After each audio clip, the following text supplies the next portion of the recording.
નિવૃત્તિર્હિ પંચવિધા સ્મૃતા. બ્રહ્મ સંબંધ શું છે એ આપણે જોયું કે બ્રહ્મ સંબંધ નામની આ માર્ગની આચાર્ય દ્વારા પ્રાપ્ત થતી ભગવાન નિવેદનની દીક્ષા છે. ભગવાન નિવેદન છે જેમાં જીવ સર્વસ્વનું સમર્પણ શ્રી ઠાકોરજીના ચરણારવિંદમાં કરે છે. તો એને આપણે બ્રહ્મ સંબંધ કહીએ છીએ. અને બ્રહ્મ સંબંધ પછી એના દ્વારા આપણા બધા દોષોની નિવૃત્તિ થાય છે, આપણા બધા દોષો દૂર થાય છે, એ આપણે જોયું. હવે એ દોષોમાં પહેલી વાત મહાપ્રભુજી કહે છે સર્વેશામ દેહ જીવયો. દેહના અને જીવના બંને દોષો જાય છે. હવે બે દોષો છે, એમાં બે દોષો આપણે કેવી રીતે સમજવા?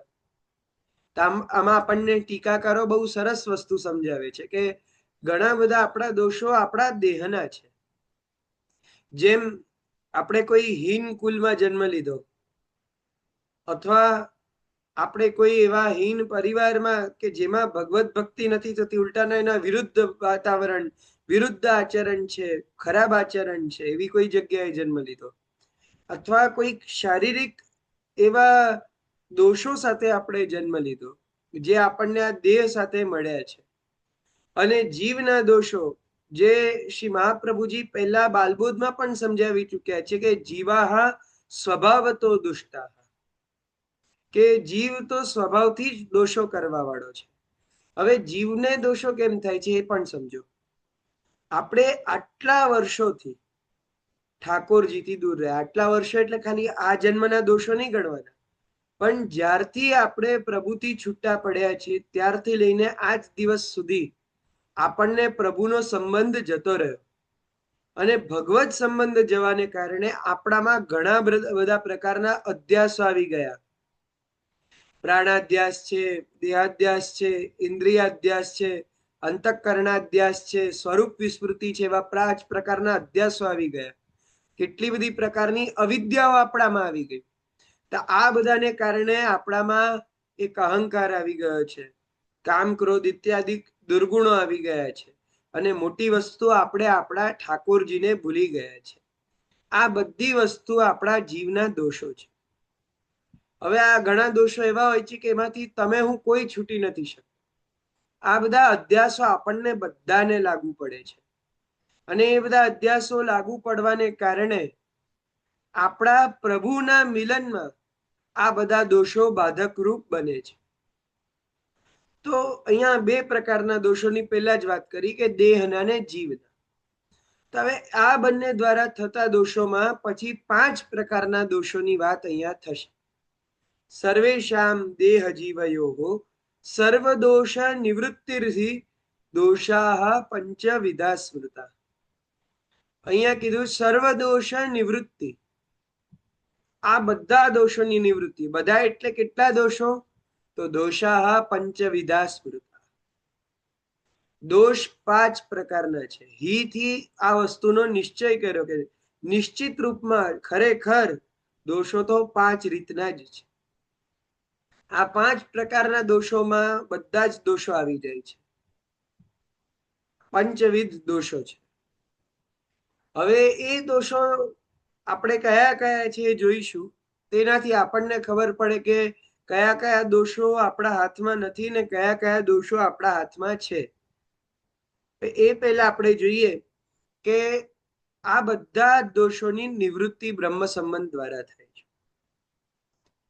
અને એ બ્રહ્મ સંબંધ દીક્ષા પછી એ બ્રહ્મ સંબંધનું નિત્ય આચરણ જ્યારે આપણું થાય છે ત્યારે દોષો આપણને અડકતા નથી. આપણે કાયમ દોષોથી દૂર રહીએ છીએ. જો એ કાંઈ વસ્તુ સમજવા જેવી છે કે આપણા ભક્ત કવિઓ ગાય છે કે જીતની રવિ છાયા કી કણિકા तितने दोष हमारे तुम्हारे चरण प्रताप तेजते तेऊ ततचिन तारे जे जन शरणाए सोई तारे. આપણા ઘણા બધા દોષો છે. જીતની રવિ છાયા કી કણિકા, જેટલા સૂર્યની છાયાના કણિકાઓ છે, પાર્ટિકલ્સ છે, એટલા દોષો છે આપણા. પણ એ દોષો ક્યારે દૂર થાય છે? તો તુમારે ચરણ પ્રતાપ તેજ તે તેવું તત છીન ટારે. આપના ચરણારવિંદના પ્રતાપ બલથી અમારા બધા દોષો 80 સેકન્ડે નાશ પામે છે. પણ એ ક્યારે થાય છે? જો ચરણારવિંદ તો પ્રભુના એવા ને એવા જ છે. પ્રભુના ચરણારવિંદ મારા ને તમારા માટે અથવા મારા ને કોઈ બીજા માટે બદલાતા નથી. પ્રભુના ચરણારવિંદ એઝ ઇટ ઇઝ છે. તો એ પ્રભુના ચરણારવિંદ થી અમુકના દોષો દૂર થાય છે ને અમુકના દોષો નથી થતા. એનું કારણ શું? તો શરણાએ સોહિતારે જે જન, શરણાએ સોહિતારે, તમારે શરણે જવું પડે તો તમારા દોષો ટરે. તમને પ્રભુ ત્યારે તારશે કે જ્યારે પહેલા તમે પ્રભુના શરણે જાઓ, તમે શ્રી વલ્લભના શરણે જાઓ, ત્યારે તમારા દોષો દૂર થશે.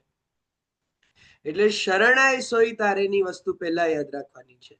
શરણાગતિ મેળવ્યા પછી બ્રહ્મ સંબંધ દ્વારા અને બ્રહ્મ સંબંધ પછી બ્રહ્મ સંબંધના નિયમોના પાલન દ્વારા આપણે આ દોષોથી બચીએ છીએ. હવે એ નિયમો કયા છે એ પણ આપણે આગળ જોઈશું. પણ એની પહેલા દોષો કયા કયા છે એ આપણે સમજવા જરૂરી છે. તો અહીંયા કહ્યું દોષાહ પંચવિધા સ્મૃતા, 5 પ્રકારના દોષો સ્મર્તવ્ય છે, સ્મરણમાં આવે એમ છે. હવે 5 દોષો કયા? તો આગળના શ્લોકમાં આપણને ખ્યાલ આવે છે. સહજા દેશ કાલોત્થા લોકવેદ નિરૂપિતા સંયોગજા સ્પર્શજાશ્ચ ન મંતવ્ય કથંચન. સૌથી પહેલા દોષ કયું? સહજા. સહજા એટલે શું? કે આ દેહ સહિત આપણને જે દોષો પ્રાપ્ત થયા એ બધા સહજ દોષ, એટલે જન્મથી જ જે આપણા સાથે દોષો આવેલા છે એ બધા દોષો. હવે કઈ આપણે પહેલા કરેલા દોષો છે એ બધા કઈ નવો જન્મ લેવાથી દૂર તો નથી થઈ જવાના. બધા દોષો આપણી સાથે આવે છે. અને બીજી વસ્તુ એ પણ છે કે જેમ આપણે જોયા કે દેહના દોષો, તમે જે શરીર ધારણ કરો છો એ શરીરની પણ અમુક વસ્તુ તમને લાગુ પડશે ને. એ શરીરની પણ ઘણી બધી વસ્તુઓ તમારે જોવી પડશે. જેમ આપણે જોઈએ છે કે બાહ્ય ઘણી બધી વસ્તુઓ આપણને આપણા શરીર સાથે મળે જ છે. જેમ કે ઘણાના શરીરમાં, ઘણાના એક હાથમાં 5 આંગળી હોય છે, ઘણા લોકોને 5ની જગ્યા ખાલી 4 જ મળે છે, ઘણાને 6 આંગળી મળી જાય છે. તો શરીરની સાથે શરીરમાં જે જે વસ્તુઓ હોય છે એ આપણને આપણા એ શરીર પ્રમાણે મળવાની જ છે. તો એ શરીરના જે દોષો છે, દેહના દોષો છે, એ પણ આપણને મળવાના જ છે. તો એ બધા ઘણી બધી પ્રકારના હોય છે. ઘણા બધા અલગ અલગ સ્થાને જન્મ લેવાથી આપણને એ બધા દોષો પણ પ્રાપ્ત થાય છે. ઘણા બધા જેમ મ્લેચ્છ ઇત્યાદિ યોનિમાં જન્મ લેવું એ પણ એક દોષનું કારણ છે. તો હવે ઘણા એવા લોકો હતા, ઘણા એવા ભગવત ભક્તો હતા કે જેમના મ્લેચ્છ કોટીમાં જન્મ થયા, રસખાનજી, અલીખાન પઠાણ, પીરજાદી વગેરે. પણ ભગવત સંબંધ એક એવી વસ્તુ છે કે એમના આ સહજ દોષો દૂર થઈ ગયા. એમના આ બધા દોષો દૂર થયા. હવે સહજ દોષમાં બીજી એક વસ્તુ પણ શ્રી ગોકુલનાથજી બતાવે છે કે પૂજા માર્ગમાં પણ ઘણા બધા સહજ દોષો હોય છે, જેમની અપામાર્જન ઇત્યાદિ દ્વારા એ અલગ અલગ પ્રકારની દોષોની નિવૃત્તિ થાય છે. તો આવા સહજ દોષો આપણા જીવ અને દેહ સાથે બંધાયેલા દોષો છે. તો હવે સહજ દોષોમાં તો આપણે કઈ કરી નથી શકતા. સહજ દોષ આપણને જેમ કહીએ ને કે પૈતૃક સંપત્તિ કેમ મળે, એવી રીતે આપણને આપણા જન્મ જન્માંતરોથી મળતી અને આ શરીર મળતાની સાથે જ મળતી એક સંપત્તિ છે, એમાં આપણે કોઈ ફેરફાર નથી કરી શકતા. તો એક સહજ દોષની વાત થઈ. પછી સહજા દેશ કાલોત્થા. બીજા દોષમાં 2 દોષ એક સાથે કીધા, દેશ કાલોત્થા એટલે દેશના અને કાલના દોષો. હવે દેશના દોષો એટલે કેવા દોષ? ઘણા બધા આપણા શાસ્ત્રોમાં વાત કરવામાં આવી કે ઘણા એવા બધા દેશ છે કે જે દેશ આપણી ત્યાં એવા માનવામાં આવતા કે ત્યાં જાઓ ને તો એ આપણા સંસ્કારો દૂર થઈ જાય. જેમ કે મગધ જેવા દેશો છે, તો મગધમાં આપણી ત્યાં બધા ટીકાકારો મગધનું નામ લઈને કહે છે કે મગધના અંદર જન્મ લેવાથી એક દેશનો દોષ આપણા અંદર આવે છે. એ દેશમાં કંઈક એવા દોષ હોય છે, એ ભૂમિમાં એવા દોષ હોય છે કે એ ભૂમિના દોષ પણ આપણને લાગે છે. હવે આ એવી વસ્તુ છે કે તમે સામાન્ય રીતે લૌકિકમાં પણ વિચારો તો આપણે કોઈ એવી જગ્યાએ જઈએ કે જ્યાંનું જે સ્થળ ખૂબ આપણને ઇન્ફેક્શન લાવી દેવું હોય, ઘણા બધા પ્રકારના માઇક્રોબ્સ ત્યાં રહેતા હોય, ઘણી દૂષિત જગ્યા હોય, તો ત્યાંના એન્વાયરમેન્ટ પ્રમાણે આપણા શરીરમાં બીમારીઓ લાગી જ જવાની છે. એમાં પછી આપણે એવું ન વિચારી શકીએ કે ભાઈ મેં શું ભૂલ કરી કે મને બીમારી થઈ. તમે એ જગ્યાએ ગયા, તમે એ જગ્યાએ રહ્યા. અને ઘણા લોકો, જેમ આજે હું તમને એક વાત કહું કે જાપાનના અંદર જ્યારે હિરોશિમા અને નાગાસાકીમાં એટમ બોમ્બ ફોડવામાં આવ્યા, ન્યુક્લિયર બ્લાસ્ટ થયા, તે સમયથી લઈને આજ સુધી ઘણા બધા લોકોને જન્મજાત બીમારીઓ થાય છે. જન્મજાત રીતે લોકો અપંગ હોય છે, કોઈકને આંખ નથી, કોઈકને નાક નથી, કોઈના ચહેરા બદલાઈ ગયા છે, ઘણી બધી સમસ્યાઓ થઈ છે. જો કે આ વસ્તુ એવી બાહ્ય નથી, આ તો આપણા દોષોની વાત છે. પણ છતાંય જે દેશમાં એ ભૂમિમાં કોઈક દોષ હોય છે તે આપણને લાગુ પડે ને પડે જ છે. આમાં ઘણા બધા ટીકાકારોએ જુદી જુદી વાત કીધી છે, તો હું બધાની વાત કહું. પહેલા વાત આવે છે ગોકુલનાથજીની. શ્રી ગોકુલનાથજી બધા દોષોને પૂજા માર્ગ સાથે જ રિલેટ કરીને કહે છે કે પૂજા માર્ગમાં એક એક દોષની નિવૃત્તિ કેવી રીતે થાય છે અને એની માટે કયા કયા પ્રયત્ન કરવા પડે છે. પૂજા માર્ગમાં પણ એવું હોય છે કે જે જગ્યાએ તમે પૂજા કરવા બેસો એ ભૂમિની પણ શુદ્ધિનો પ્રકાર છે.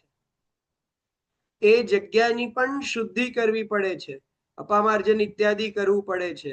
એમાં ઘણા એવી પ્રાર્થનાઓ પણ કોટ કરી છે, જેમ યસ્ય સ્મૃત્યા ચ નામુક્ત્યા તપોયજ્ઞ ક્રિયાદિશુ ઇત્યાદિ બોલીને એ સ્થળોની શુદ્ધિ કરવામાં આવે છે. ઘણી બધી અપામાર્જનની વિધિઓ કરવામાં આવે છે. તો આવું બધું એટલે કરવામાં આવે છે કે પૂજામાં બેસવાની જગ્યામાં પણ દોષો રહેલા છે. એટલે આમાં એક વસ્તુ એ પણ ખ્યાલ આવે છે કે પૂજા માર્ગમાં એવું નથી હોતું કે પૂજા કરવા માત્રથી અથવા પૂજામાં બેસી ગયા ને દોષો દૂર થાય. પૂજાને પણ ઘણા દોષો લાગુ પડે છે. તો આ દેશના પછી કાલના દોષો આવી ગયા કે ઘણા બધા એવા કાલ હોય છે કે જેમ રૌદ્રકલ્પ ઇત્યાદિ ઘણા કાલ રઘુનાથજીએ બતાવ્યા, તેવા બધા કાલના દોષો હોય છે. પછી આગળના ઘણા ટીકાકારો વ્રજોત્સવજી જેવા આપણને પણ બતાવે છે કે કલિકાલ ઇત્યાદિ, કલિકાલ જે પ્રબલ દોષકારક છે, જે કલીના દોષ જ ખૂબ પ્રબલ છે. કલિકાલ એવો કાલ છે કે જેમાં ગમે તે દેશ હોય, હવે બધા દેશ સરખા થઈ ગયા છે. જો આમાં એ પણ બહુ સારું સમજાવે છે. આપણે હમણાં શું વાત કરી કે ઘણા દેશોમાં પહેલેથી દોષ રહેલા છે, મગધ વગેરે. પણ કલિકાલ એક એવો કાલ આવી ગયો કે જેમાં સારા કોઈ પણ દેશમાં પણ હોય અથવા કોઈ આવો દૂષિત દેશ પણ હોય, એ બંનેના અંદર એ દોષ એક સરખા લાગુ પડવાના છે. એટલે કદાચ કોઈક એવા દેશની વાત આવે કે જ્યાં કોઈ પણ દેશના દોષો એટલે ભૂમિના દોષો લાગુ ન પડતા હોય, ત્યાં પણ કલિકાલનો દોષ તો લાગુ પડવાનો જ છે. જેમ આપણી ત્યાં શ્રી વલ્લભે આપણને કૃષ્ણાશ્રયમાં આજ્ઞા કરી કે કલિકાલ આવવાને કારણે મ્લેચ્છોના આક્રાંતિને કારણે જેટલા પણ તીર્થ સ્થાન હતા ત્યાં બધાથી દેવતાઓ તિરોભૂત થઈ ગયા. એટલે હવે શું થયું કે એ જે દેશ હતા એ દેશને એ દેવતાઓ પવિત્ર રાખતા હતા. કોઈ પણ એ દેશમાં આવે તો એના પાપો ધોવાઈ જાય અને એને પુણ્યની પ્રાપ્તિ થાય. એ દેવતાઓ પાસે એવી શક્તિ હતી. તો એ દેવતાઓ પણ કારણ કે કલયુગ હોવાને કારણે ત્યાંથી પધારી ગયા છે, એટલે હવે એ દેશ પણ અપવિત્ર થઈ શકે છે, એ દેશ પણ દોષયુક્ત બની શકે છે. એટલે કાલના દોષોથી કોઈ બચાવી નથી શકતા. આ કાલના દોષો સતત લાગુ પડે છે. એટલે સહજા દેશ કાલોત્થા બે દોષ થયા. જો દેશ કાલોત્થા ને એકમાં ગણજો એટલે બે. પછી લોક વેદ નિરૂપિતા, લોકમાં ને વેદમાં નિરૂપિત દોષો. ઘણા બધા દોષો એવા છે કે જે વેદ માર્ગના અનુસરણમાં પણ વૈદિક કર્મોની અંદર આપણને લાગુ પડે છે. ઘણા લોકના દોષ હોય છે, જેમ રઘુનાથજી ઘણા બધા દોષની વાત કરે છે. પહેલાના સમયમાં મનુસ્મૃતિ વગેરે ગ્રંથોમાં એવું લખ્યું છે કે સાયંકાલે 4 રસ્તા ઉપર બેસવું એ પણ એક દોષ છે. એવી રીતના સાયંકાલ પછી દરવાજા સિવાય બીજી કોઈ જગ્યાથી ઘરમાં ઘૂસવું, ઘણી વાર પહેલાના જમાનામાં મોટી બારીઓ હતી, બીજું બધું, આ ઘણા રસ્તા હતા, તો ત્યાંથી ઘરમાં ઘૂસી જવું, આ બધા પણ દોષ હતા. તો આવા બધા લોકના દોષો છે. તો લોક અને વેદમાં બતાવેલા દોષો. પછી સંયોગજા દોષ, એટલે સંયોગમાં આવતા દોષો. જેમ તમને વાત કરું, કોઈ ગોકુલનાથજીએ પૂજા માર્ગમાં એક વાત બતાવી કે આપણે એક શંખથી અભિષેક કરાવીએ, તો એ શંખના અંદર આપણે જલ જે પધરાવીએ છીએ એ મંત્ર બોલેલું, મંત્રોક્ત શાસ્ત્ર વિધિ પ્રમાણેનું એ શુદ્ધ જલ હોય છે. પણ જો એ શંખનો સ્પર્શ, સંયોગ એ અન્ય જલથી, અન્ય અપવિત્ર અશુદ્ધ જલથી થઈ ગયું, તેમાં પણ પૂજા માર્ગમાં દોષ ઉભો થાય છે. તેવા ઘણા બધા દોષો છે કે જે સંયોગના કારણે જન્મ લે છે. અને એક દોષ આવે છે સ્પર્શજા, કે ઘણા સ્પર્શ એવા હોય છે કે જેના સ્પર્શથી આપણને દોષ લાગે છે. હવે જો સંયોગમાં એક વસ્તુ કહેવાની રહી ગઈ કે સંયોગમાં એક મોટામાં મોટી વસ્તુ દુસ્સંગ પણ છે. જ્યાં જે દુસ્સંગ પણ એવો મોટો દોષ છે કે જે સારા સારા સજ્જનોમાં, મહાપુરુષોમાં પણ ક્યાંક ને ક્યાંક દોષ ઉભો કરાવી દે છે. સારા લોકોની મતિ ભ્રષ્ટ થઈ જાય છે દુસ્સંગના કારણે. એ લોકો સત્યને જોઈ નથી શકતા. દુસ્સંગ એટલો બધો પ્રબલ બની જાય છે, તો એમને દુસ્સંગ દ્વારા સંયોગનો દોષ લાગે છે કે એવા લોકોનો એમને સંસ્પર્ગ થયો છે. એવા ઘણા બધા ઉદાહરણો આપણને જોવા મળે છે કે અમુક લોકોના દુસ્સંગને કારણે કેવા કેવા દોષો એક જીવના અંદર પ્રગટ થાય છે. એક આ સંયોગજા, અને પછી કયું સ્પર્શજા, એટલે ઘણા બધા સ્પર્શ એવા હોય છે કે જેમને કરીને આપણે છોવાઈ જઈએ છીએ. જેમ આપણી ત્યાં મ્લેચ્છનો, પછી ઘણા પ્રાણીઓનો સ્પર્શ નથી કરાતો, ઘણી એવી વસ્તુઓનો સ્પર્શ નથી કરાતો. આ બધા આપણી ત્યાંના એક નિયમ હતા કે આ સ્પર્શ તમે કરો, આ હડકો, તો તમારામાં એક દોષ આવી જાય. અને આ બધા દોષોથી મોટામાં મોટી પ્રોબ્લેમ શું થતી કે તમે ભગવાનની પૂજા કરવાને લાયક નહોતા રહેતા.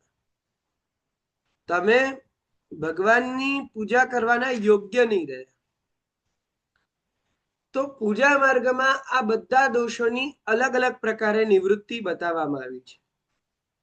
પણ અહીંયા તો શું કહેવામાં આવ્યું છે, તમને જેમ પેલો સહજા છે તો એના માટે કોઈ અલગ મંત્ર નથી આપ્યો, દેશ કાલોત્થા માટે કોઈ જુદો મંત્ર નથી આપ્યો, તમને આ લોકવેદ નિરૂપિત માટે કોઈ મંત્ર નથી આપ્યો. તમને એક જ વસ્તુ કહેવામાં આવી કે બ્રહ્મ સંબંધ કરણાત સર્વેશામ દેહ જીવયો સર્વ દોષ નિવૃત્તિ દોષા પંચવિધા સ્મૃતા. 5 પ્રકારના દોષો જે મર્યાદા માર્ગમાં, પૂજા માર્ગમાં અલગ અલગ મંત્ર દ્વારા અલગ અલગ વસ્તુઓ કરવાથી, અલગ અલગ પ્રકારની વિધિઓથી જાય છે, કેવલ બ્રહ્મ સંબંધ લેવાથી એ 5 પ્રકારના દોષો દૂર થાય છે, એવું માનવું જોઈએ. એ પણ જો અહીંયા સ્પષ્ટીકરણ વારંવાર આવશ્યક છે કે એ દોષો આપણા કમ્પ્લીટલી દૂર નથી થતા. આપણા ભગવત સેવામાં એ નડતર હોવાથી એ દૂર થાય છે. આ વસ્તુને ખાસ ધ્યાનમાં રાખીને આપણે સમજવી જોઈએ. તો બ્રહ્મ સંબંધ દ્વારા આ બધા દોષોની નિવૃત્તિ થઈને આપણને સેવામાં ભગવત સંબંધનો અધિકાર મળે છે. કારણ કે એક વાત સ્પષ્ટ જ છે કે આટલા બધા દોષો વચ્ચે આપણે પ્રભુની સેવા કરવાના યોગ્ય નથી. આપણને પ્રભુની સેવા કરવા માટે એવી યોગ્યતાની પ્રાપ્તિ હોવી જોઈએ. આપણો દેહ, આપણો જીવ એવો શુદ્ધ હોવો જોઈએ કે આપણે પ્રભુનો સ્પર્શ કરી શકીએ. તો એની માટે બ્રહ્મ સંબંધ ખૂબ આવશ્યક છે.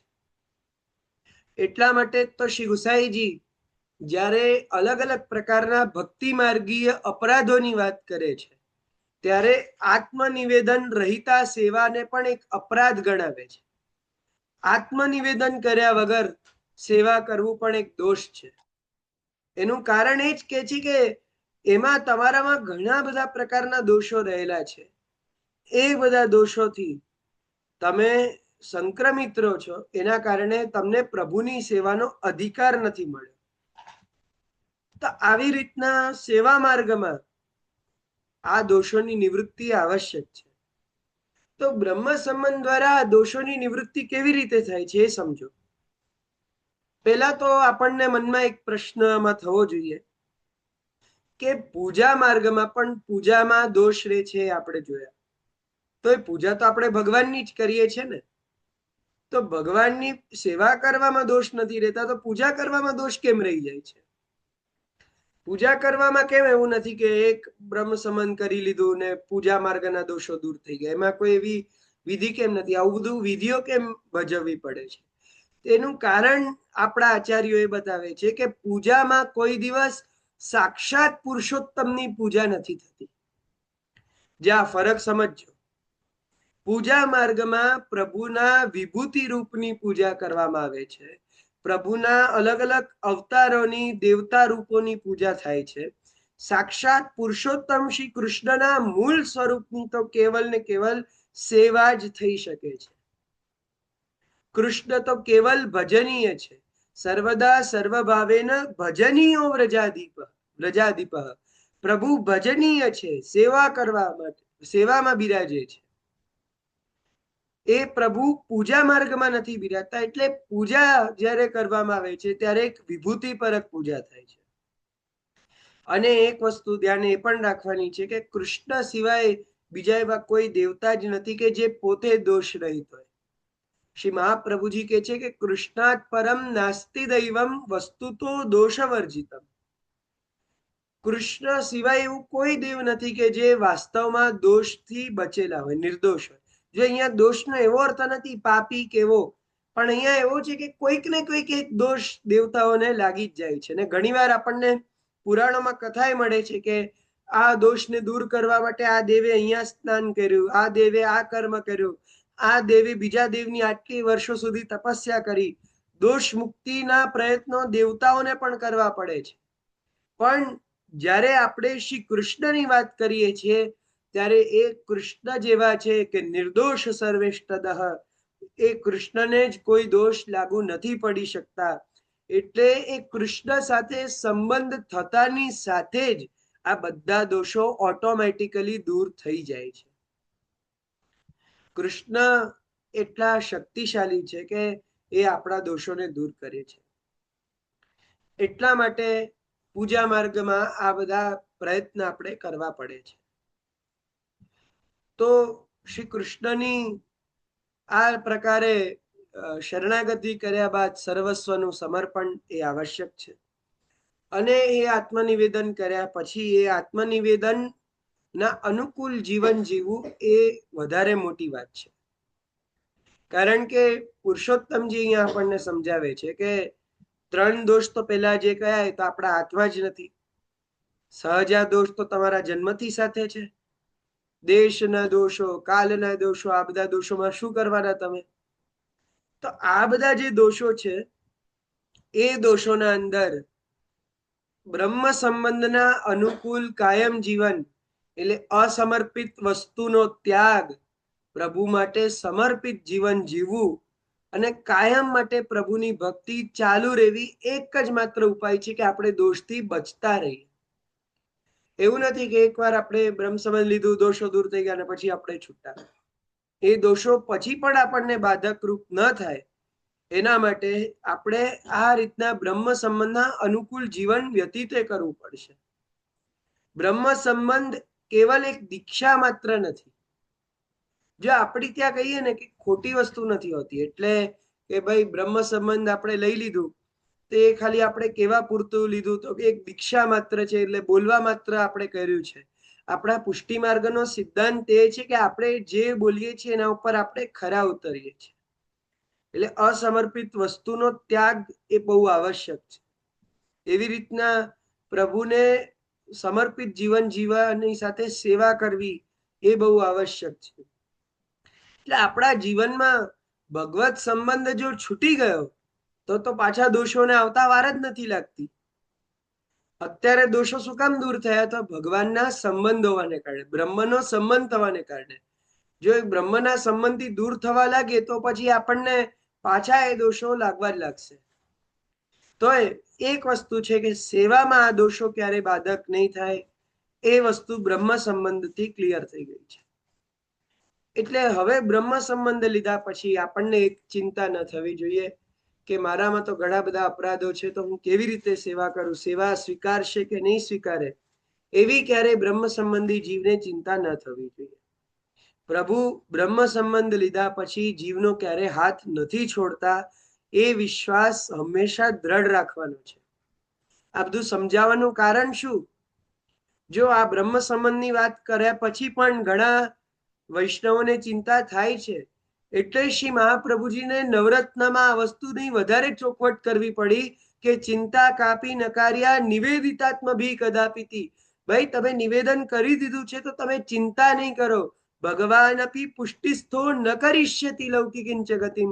ભગવાન ક્યારેય પુષ્ટિ જીવનો ત્યાગ નથી કરતા, નિવેદિત જીવનો ત્યાગ નથી કરતા. જો ખરેખર તમારા મનમાં મારા પ્રભુ મારા માટે બધું જ છે અને હું જેમ જીવીશ હવે મારા પ્રભુ પ્રમાણે જીવીશ, મારા ઠાકોરજી ને ગમે એવી રીતે જીવીશ, એવો આપણામાં પ્રભુ ભક્તિનો સંકલ્પ છે.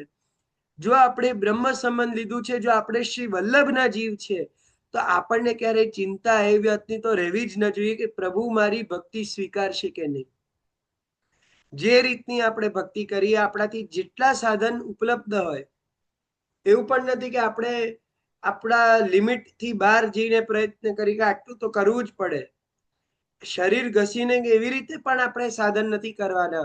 આપણા જે સાધન છે, આપણે જે કરવાનું છે એવી રીતે કે જેમાં આપણે પોતાની સાઈડથી આપણું સર્વસ્વ આપીએ છીએ, જેમાં આપણે ક્લેશ વગર આપણા પ્રભુનું ભજન કરી શકીએ, આપણે એવી ભક્તિ કરવાની છે.